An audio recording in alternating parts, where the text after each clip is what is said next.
உறவுகள் அனைவருக்கும் வணக்கமுங்க. யாருக்கெல்லாம் அருண் வந்து அப்பாவை பார்த்து ரோட்டில் நிற்க வச்சு போட்டு தள்ளுறேன்னு பேசுனது ரொம்ப டூ மச் அப்படின்னு நினைக்கிறவங்க காமெண்ட்ஸில் கருத்தை சொல்லிடுங்க. முத்து சும்மா அப்பாவை பார்த்து ஒரு வார்த்தை சொன்னாலே செம்ம காண்டாவார். இப்படி ஒரு வார்த்தையை சொன்னால் நடு ரோட்டில் விட்டு ஏற்றட்டுமான்னு சட்டையை பிடிச்சி பயங்கரமாக கத்த ஆரம்பிக்கிறாங்க. எப்படிரா அப்படின்ட்டு. அப்புறம் உங்கள் அப்பாவை ஏற்றணுமான்னு சொன்னதுக்கே உனக்கு கோவம் வருதே, அப்போ எங்கள் அம்மாவை ஏற்று என்ன பண்ணியிருக்கான், இந்த உலகத்தை விட்டே அனுப்பியிருக்கான், நான் எப்படி சும்மா இருக்க முடியும் அப்படின்னு அருண் கத்துறாங்க. அப்புறம் வக்கீல் அம்மா எல்லாருமே சமாதானப்படுத்துகிறாங்க. அருண் குட்டி வந்த வக்கீல்கிட்ட கிருஷ்ணாராம் சொல்கிறாங்க, என்னப்பா நீ சொல்லக்கூடாதா அப்படிங்கல. இருங்க மேடம், என்ன அருண், என்னப்பா நீ, என்னப்பா சமாதானமா, என்ன சமாதானமா, அவன் எப்படி பேசிட்டான், எங்கள் அம்மாவோட உயிர் 1,00,000மா, டேங்கொய்யால காசு பெருசு இல்லை அப்படி இப்படின்னு சொன்னேன். அப்போ நீ என்னதான்டா சொல்ல வர்ற, அப்புறம் எதுக்குடா காம்ப்ரமைஸுக்கு வந்த அப்படின்னு தானங்க தோணுது. மீனா பார்க்குறாங்க எங்க அப்படின்னு அடக்குறாங்க முத்துவை. பரவாயில்லைங்க, முரடை முத்து கூட மீனாவுக்கு பொண்டாட்டி பேசுறதுக்கு நியாயப்பட்டு அடங்கிடுறாருங்க. அதான் நியாயமான மனசு இருக்குல்ல, அதனால் அடங்குறாரு. ஆனால் அருண் எந்த கோவமும் இல்லை, முரடை இல்லை, அப்படி இப்படின்னு பேர். ஆனால் பாருங்க பொண்டாட்டி ஏங்க விடுங்கன்னு சொல்லுது சீதா, ஆனால் சீதாவை தாங்க அடக்குறான். இப்படிப்பட்ட புருஷன்ட்ட வாழ்றதுக்கு பேசாமல் போடா அப்படின்ட்டு போயிட்டே இருக்கலாங்க. அங்கே ஐயனார் துணையில் இந்த வானதி ஒன்று அழகிது பார்த்தீங்களா, அதே மாதிரி தான் அருணும். இந்த மாதிரி கேரக்டர்லாம் ஆரம்பத்தில் கிள்ளி விடணும். இப்போ என்ன பண்ணலாம் அப்படின்னு சொல்லிட்டு அடுத்து பேசுகிறாங்க. அதெல்லாம் முடியாதுங்க, 1,00,000லாம் எங்கள் அம்மா உயிருக்கு இல்லை, வேணாம் முடியாது அப்படிங்கிறாங்க. அப்புறமா அந்த அம்மா செல்வம் பொண்டாட்டி, அண்ணே என்னை மன்னிச்சிருங்கண்ணே, என் புருஷன் தெரியாமல் பண்ணிட்டாங்க, உங்கள் காலில் விழுகிறேன்னு காலில் விழுக போகிறாங்க, ஆமாம் போமா அப்படிங்கிறாங்க. அதுக்கப்புறம் செல்வம் வந்துட்டு, தம்பி நாங்கள் தெரியும், என்னையா யாருக்கியா தம்பி, இல்லைப்பா அருண் அப்படின்னு என்னென்னமோ சொல்கிறாங்க. முடியவே முடியாது அப்படிங்கிறாங்க. வேணும்னா இன்னொரு லட்சம் அப்படிங்கிறாங்க. என்ன 1,00,000 2,00,000ன்னு, எங்கள் அம்மா உசுர் அவ்வளோதானா அப்படிங்கிறாங்க. சீதா எவ்வளோ சொல்கிறாங்க, வேணாங்க அப்படின்னு சொல்லிட்டு, வேணும்னா எங்கள் அம்மாவுக்காக 50 லட்ச ரூபா கொடுக்க சொல்லுங்கள், நான் வந்து கேஸை வாபஸ் வாங்குறேன். ஆட பாவி, உங்கள் அம்மாவுக்கு 50 லட்சமா, ஒரு மனசாட்சி வேணாமா, ஒரு கை மண்ணலி போடு, ஒரு லாரி மண்ணலி போட்டால் தலை தாங்குமா, அந்த செல்வத்திட்ட ஒருத்து வேணுமேப்பா இப்படின்னு கிருஷ்ணாராம சொல்கிறாங்க. கோர்ட்டுக்கு போனாலும் அவங்களுக்கு வேல்யூ வேணும்ல கொடுக்குறதுக்கு, அதனால் இதை வந்து இப்படியே நான் முறியடித்தாலும் அடிக்கலாம், அவங்கக்கிட்ட எல்லாமே ப்ராப்பராக இருக்குது, அதை கரெக்டாக பாயிண்டை பிடிக்கிறாங்க. பேப்பர்ஸ் எல்லாம் இருக்குது, வண்டி கண்டிஷன் நல்லா இருக்குது, குடிக்கலை, நல்லா தான் லிமிட்டையும் தாண்டாமல் ஓட்டியிருக்காருன்னு சொல்கிறாங்க. அருண் அப்படி இருந்து 50 லட்ச ரூபா வேணுங்கிறாங்க. 50 லட்ச ரூபாலாம் இல்லைங்க, அப்போ கேஸை கோர்ட்டில் பார்த்துக்கலாம் அப்படின்னு எந்திரிக்க பார்க்குறான். ப்ளீஸ்னு அவங்க காலில் போய் செல்வம் பொண்டாட்டி விழுகிறாங்க. அப்போ தான் பார்க்குறான் முத்து அப்படியே திமுறா நிற்க, நீ திமுறா நிற்கிறியாடா, உனக்கு ஒன்று வைக்கிறேன் பாரு அப்படின்ட்டு.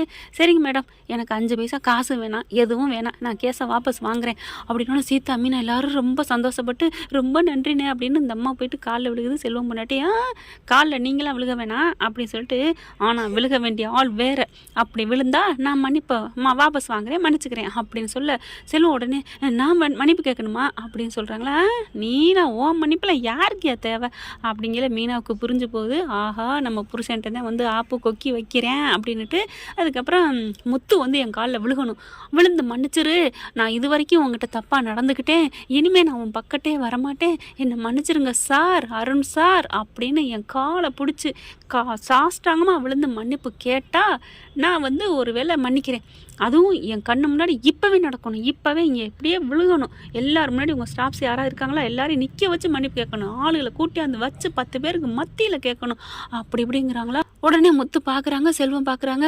சார் ப்ளீஸ் சார், நான் பண்ண தப்புக்கு அவன் ஏன் சார் காலில் விழுந்துக்கிட்டு நான் விழுகிறேன், போடா அப்படின்ட்டு அப்படியே ஒரு மாதிரி ஒரு புழு மாதிரி திட்டிகிட்டே அப்படியே துரத்திக்கிட்டு அங்கிட்டு போகிறாரு. இங்கே பாருங்கள் மேடம், நான் சொல்லிட்டேன், காலில் விழுந்தால் 10 பைசா தேவையில்லை, கொடுக்க வேணாம் அப்படி சொல்ல சீதா வந்துட்டு, என்னங்க என்ன உங்கள் மாமா காலில் விழுக மாட்டாரா, ரொம்ப துள்ளுறாரு, நண்பனுக்காக கொடி பிடிப்பேன் கோட்டை ஏறுவேன்ட்டு, பண்ணட்டும் காலில் விழுகட்டும், எங்கள் அம்மாவோட உசுருக்கு என்னோட சந்தோஷம்தான் விலை அப்படிங்கிறான். அதுக்கப்புறம் முத்து பார்க்க சரி அப்படின்னு சொல்லிட்டு மீனாவை கையை பிடிக்கிறாங்க. வேணாங்கன்ட்டு, இல்லை நான் என் நண்பனுக்காக நான் காலில் விழுகிறேன், இதில் என்ன சார் இருக்குது, பரவாயில்ல நான் விழுந்துட்டு போகிறேன், ஒரு குடும்பத்தை வாழ வைக்கணும்னா காலில் விழுகிறது என்ன வேணாலும் நான் பண்ண தயாராக இருக்கேன் அப்படின்னு காலில் விழுக போகிறாங்க. மீனா உடனே கையை பிடிக்கிறாங்க.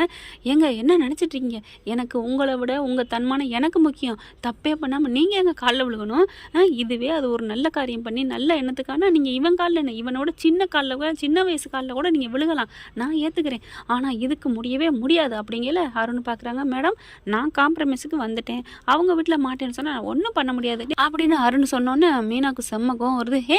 என்ன என்ன இப்போ நீ நினச்சிட்டு இருக்க அப்படிங்கிற மீனா சும்மா இரு, நான் போய் காலில் விழுகிறேன். அட சும்மா இருங்க அப்படின்னு அப்படி கையை பிடிச்சி இழுக்கிறாங்க முத்து கையை. என்ன இப்போ என்ன கோர்ட்டில் கேஸை பார்க்கணும் அதானே, சரி பார்த்துக்கலாம், நீ கேஸை போடுறா. என்னது போடுறாவா? ஆமாடா, உனக்குலாம் என்னடா மரியாதை, மனசாட்சி உள்ள மனுஷன் சின்னோண்டு மண்ணாங்கட்டி அளவு இருந்தாலும் மதிப்பு கொடுக்கலாம், உயிரை கொடுக்கலாம். உனக்கு ஒரு துளியில் கூட மனசாட்சி இல்லை தப்புடா, நான் தப்பு பண்ணிட்டேன், மனசே இல்லை, அப்புறம் எப்படி உனக்கு மனசாட்சி வரும்? எதுவுமே இல்லாத உனக்கு போய் உனக்கு எதுக்கு மரியாதை கொடுக்கணும்? கோர்ட்டுக்கு போகலாம், கோர்ட்டுக்கு போய் பார்த்துக்கலாம் மேடம், கோர்ட்டுக்கு பார்த்துக்கலாம், எந்திரிங்க அப்படின்னு சொல்லல. அப்படியே பார்க்குறாங்க, பார்த்தியா உங்கள் அக்காவுக்கு எவ்வளோ கொழுப்புன்னு.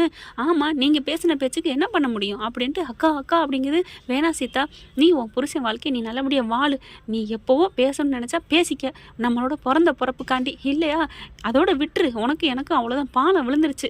அன்னைக்கே என் புருஷன் சொன்னார், அதை மீறி நான் கல்யாணம் பண்ணி வச்சேன் பாரு, அதுக்கான தண்டனையாக நான் இதை எடுத்துக்கிறேன். புருஷன் பேச்சை, உண்மையான புருஷன் பேச்சை நான் மீறினேன் பாரு, அதுக்கான தண்டனையாக நான் நினச்சிக்கிறேன் அப்படின்னு வாங்க அப்படின்னு கூப்பிட்டு போகிறாங்க. செல்வம் பொண்டாட்டியும் மீனா அண்ணே அப்படின்ட்டு வராங்க. உங்கள் புருஷனை நல்லபடியாக வெளியில் எடுத்து காமிக்கிறது என்னோட பொறுப்பு, சரியா? என்ன நம்புறீங்களா அப்படிங்கிற. சிஸ்டர் அப்படிங்கிறார். வாங்கண்ணே அப்படிங்கிறாங்க. ஒன்று நான் நம்புகிறேன் தாயி அப்படின்ட்டு வெளியில் போகிறாங்க. அதுக்கப்புறம் அருண் என்ன பண்ணுறான் அப்படின்னு வண்டியை எடுத்துகிட்டு போயிடுறேன். சீதாவை அப்படியே அம்போன்னு விட்டுட்டு பாவங்க ஒரு ஆட்டோ பிடிச்சி வருது. வரையில் மீனாவை கால் பண்ணது, இப்படி பண்ணிட்டு போயிட்டாங்க்கா. அட பாவி துரோகி, நீ என்ன சீதா முடிவு எடுத்திருக்க? நீ அவன் வீட்டில் இருக்கியா இல்லை வீட்டுக்கு போறியா? இல்லைக்கா பார்ப்போங்க்கா, அவன் மனசு மாறட்டும், என்னன்னு பார்ப்போம் அப்படின்ட்டு போயிடுறாங்க. வீட்டுக்கு லேட்டாக தாங்க வர்றேன். வந்துட்டு நல்லா ஃபுல்லாக போதையில் வரேன். அருண் வந்த கையோட, ஏங்க என்னமோ சொன்னீங்க எங்கள் மாமா தான் குடிப்பாருன்னு, இப்போ எதுக்கு குடிச்சிட்டு வந்திருக்கீங்க? நீங்கள்லாம் பண்ணதுக்கு நான் குடிக்காமல் இருந்தா தாண்டி தப்பு. அப்போ உங்களுக்கு ஒரு நியாயம், எங்கள் மாமாவுக்கு ஒரு நியாயமா? என்னடி எப்போ பாரு மாமா நோமாண்டுக்கிட்டு, என்ன நோமாவை நீ வா அப்படிங்கிற, வாயை மூடுங்க அப்படின்னு கத்திடுறாரு. என்ன வார்த்தை கேட்குறீங்க? அவர் என்ன புள்ள மாதிரி நினச்சிட்டு இருக்காரு. ஐயோ புள்ளன்னு சொல்லிட்டு தாண்டி வைக்கிறாங்க ஆப்பு உலகத்தில். சி நீலாம் ஒரு மனுஷ ஜென்மம் அப்படின்னு போய் கதவை சாத்தி போய் சாத்திக்கிட்டு தூங்கு. உனக்கு என்ன, உனக்கு உங்கள் ஆத்தா உன் தங்கச்சி உங்கள் அக்கா எல்லோரும் உயிரோடு இருக்காங்க, நீ அப்படி தாண்டி பண்ணுவ அப்படின்னு சொல்லிட்டு என்ன பண்ணுறான், அப்படியே போதையில் உட்காந்துக்கிட்டு இருக்கான். அடுத்து யாருக்கும் ஃபோன் அடிக்கிறான். இங்கே பாருங்கடா, கோர்ட்டில் பார்த்துக்கலாம், அவன் சொல்லிட்டான், சும்மா விடக்கூடாதா, அந்த சிசிடிவி ஃபுட்டேஜ் வச்சுருக்காங்களாம், அதை எப்படியாவது அழிக்கணும்டா. எங்கள் அம்மா ஃபோன் பேசிக்கிட்டே வந்துச்சுன்னு இருக்கான், ஃபோன் பேசிக்கிட்டு தான் வந்துச்சு, எங்கள் அம்மா மேலே தான் முழுக்க தப்பு. ஆனாலும் அவனை விடக்கூடாதுடா, அவன் கரெக்டாக தான் ஓட்டியிருக்கான், இருந்தாலும் அவன் என்ன திமிரா பேசுகிறான் தெரியுமா? ஏன் காலில் விழுந்து மன்னிப்பு கேட்ட மாட்டாங்களா? அப்புறம் நான் எப்படி விடுவேன்? அவன் முத்து என் காலில் விழுகணும், அதுக்காக தான் நான் பாயிண்டை பிடிச்சி கேஸை போட்டேன். இதெல்லாம் ஒரு சும்மா 500 ரூபா ஃபைனை கட்டிட்டு விட்டுறலாம் தான், நான் விட மாட்டேன். கோர்ட்டுக்கு போகிறான் நீதிபதினா என்ன கொக்கா? நீதிபதி என்ன பெரிய ஆளா? அவனுக்கே நான் ஆப்பு வைப்பேன், போய் சொல்லுவேன் எங்கள் அம்மாவை கொண்டுட்டேன்னு பாரு அப்படிங்கிறாங்க. சரிடா நான் ஃப்ரெண்டு பேச, இங்கே பாரு, என் பொண்டாட்டி என்ன சொன்னாலும் சரி, என் பொண்டாட்டி நான் இப்போ அட்டி, அவன் மூஞ்சி மோரெலாம் விட்டு போய் கிடக்கு, அடிச்சு நொறுக்கிட்டு இருக்கேன். என்னை மீறி ஏதாவது உன் அக்காவுக்கு மாமாவுக்குன்னு போய் நின்று தொலைச்சிருவேன் இருக்கேன், அடி வாங்கிக்கிட்டு இருக்கா. அதனால் நான் யாருக்கும் பயப்பட மாட்டேன். முத்து மன்னிப்பு கேட்கணும் என் காலில் விழுந்து, இல்லையா இந்த கேஸை ஏதாவது பண்ணோண்டா. எங்கள் அம்மா வந்து சாதாரணமாக தான் போனாங்க, அவன் தான் வந்து மோதுனான்னு இருக்கணும் அப்படின்னு சொல்ல, நல்ல வக்கீலா பார், இந்த நான் பார்த்த வக்கீல் தேவையில்லை, வேஸ்ட்டு அப்படின்னு பேசிகிட்டு இருக்காங்க. சரின்னு சொல்லிட்டு பார்த்துக்குறோம் அப்படின்னு வைக்கிறாங்களா. கோர்ட்டு வந்துடுதுங்க, கேஸ் நடந்துகிட்ருக்கு. நான் நல்லபடியாக தாங்க ஓட்டினேன், அந்த அம்மா தாங்க ஃபோன் பேசிட்டு வந்தாங்க அப்படி இப்படின்னு 2 பக்கமும் வாதாடிக்கிட்டு இருக்காங்க. வழக்கெல்லாம் முடிய போகிற நேரத்துக்கு அபராதம் கொடுக்கணும் அப்படின்றாங்களா. அப்படியே ஆராய்ஞ்சு அந்த அம்மா சொன்ன மாதிரி ஒரு 5 லட்ச ரூபா கொடுத்து இதை வந்து இழப்பீடு சரி செய்யலாம் அப்படின்னு நீதிபதி எழுத போகிறாங்க. கரெக்டாக பார்த்தீங்கன்னா சீதா இருந்துட்டு, ஒரு நிமிஷம் அப்படிங்கிறாங்க. பார்க்குறாங்க எல்லாரும், என்னம்மா எதாக இருந்தாலும் இங்கே வந்து சொல்லுமா அப்படிங்கிறாங்க. நான் சொல்கிறேன் யுவரானர் அப்படின்னு சொல்லிட்டு ஒன்றா சொல்ல ஆரம்பிக்கிறாங்க. அதாவது அருண் பேசினான் இல்லையா அவங்க ஃப்ரெண்டுக்கிட்ட, அதை எல்லாத்தையுமே வீடியோ ரெக்கார்டே பண்ணிக்கிறாங்க. ஆடியோ மட்டும் இல்லைங்க, வீடியோவே எடுக்கிறாங்க. அவள் போய் ரூம்குள்ளே படுத்துட்டாங்கிறதுனால குடி போதையில் எல்லாத்தையும் பேசிடுறாங்க. அதை கேட்டோன்னு ஆடி போகிறாங்க. என்னது, அப்போ இவன் தான் வேணும்னு தான் பண்ணியிருக்கானா? ஆமாம் யுவரானர், என் மாமியாருக்கு ஏற்கனவே ஹார்ட் பேஷண்ட்டு, அவங்க வந்து உடம்பு சரியில்லாமல் மயக்கம் வரும், அப்பப்போ மயக்கத்தோட ஃபோன் பேசிகிட்டே வந்திருக்காங்க. அதனால தான் அவங்க வந்து இவங்க சாதாரண ஆள் ஒதுங்கிடுவான்னு அவங்க வண்டி ஓட்டு வந்திருக்காங்க. அப்படிப்பட்ட நிலையில் தன்னை மீறி தான் இது நடந்திருக்கு. முழுக்க என் அத்தையோட அந்த உடல் நல சரியில்லாத காரணம் தான், கவனக்குறைவில் தான் ஆக்சிடென்ட் நடந்துச்சு. இது நல்லாவே என் வீட்டுக்காருக்கும் தெரியும், அவர் வீம்பு பண்ணிக்கிட்டு வேணுக்குன்னே பண்ணுறாரு எல்லாத்தையும் சொல்லிடுறாங்க. அருண் உடனே இல்லை இது அவங்க அக்கா மாமாக்கா பொய் சொல்கிறா, என்னய்யா எல்லாரும் ஆளாளுக்கு அவங்கவுங்க பொய் சொல்கிறாங்க, இவங்க பொய் சொல்கிறாங்கன்னா நாங்கள் எதுக்கு உட்காந்துருக்கோம் அப்படிங்கிறாங்க. அதான் நீயே பேசியிருக்கிய தெளிவாக, அவனை பழி வாங்குறதுக்காக தான் பண்ணேன், எங்கள் அம்மா மேலே தான் தப்பு இருக்குன்னு. இல்லை அது ஏதோ குடிபோதையில் நான் பேசிட்டேன். குடிபோதை வேறையா, நீ என்னங்கடா நாடு உருப்படுமா அப்படிங்கிறாங்க. அருண் ஒன்றும் பண்ண முடியல, மூஞ்சி தலையை தொங்க போட்டுக்கிட்டு இருக்காரு. அப்போ உங்கள் அம்மா ஃபோனை பேசிட்டு போயிருக்காங்க, அவங்களுக்கு ஹார்ட் பேஷண்ட்டு மயக்க நிலையில் இருந்திருக்காங்க, அதனால தான் இந்த மாதிரி நடந்திருக்கு. அவர் எவ்வளோ கண்ட்ரோல் பண்ணியிருக்காங்க. ஓட்டுறவன் ஒழுங்காக ஓட்டினாலும் இருக்கிறவன் ஒழுங்காக இருந்தால் தானங்க மோதாமல் போக முடியும். சும்மா எப்போ பாரு டிரைவர் மேலேயே பழி போட்டுட்டு இருந்தால் என்ன அர்த்தம் அப்படின்னு சொல்லிட்டு வாதாடிடுறாங்க. அதனால் நாங்கள் இந்த கேஸை தள்ளுபடி பண்ணுறோம் அப்படிங்கிறாங்க. அவர் வந்து தண்டனை 15 நாட்கள் கழிச்சிட்டாங்க, இந்த கேஸுக்கான தண்டனையை அதை நான் முடிச்சுக்கிறேன். ஆனால் வேணுக்குனே வம்மை வச்சு அவங்க மேலே கேஸை போட்டு பழி தீர்க்கணும்னு சொன்ன அருண் மேலே இந்த கோர்ட்டு வன்மமாக தண்டிக்குதுங்க. அதுவும் இல்லாமல் ஒரு ஏழைன்னு தெரிஞ்சும் அவங்கள இழுக்கடிச்சு கோர்ட்டுக்கு அலைய வச்சு பயங்கரமாக தப்பு அம்மா மேலே தான் இருக்குன்னு தெரிஞ்சும் இவ்வளோ பண்ணியிருக்கிறாரு. அதனால் அருண் வந்து 1 லட்ச ரூபா அவங்களுக்கு கொடுக்கணும் செல்வத்துக்கு அப்படின்னு கோர்ட்டில் தீர்ப்பு வந்துடுதுங்க. அப்படியே அதிர்ச்சி ஆயிடுறாரு அருண். அதுக்கப்புறம் கேஸ் முடிஞ்சிருது, வெளியில் வராங்க.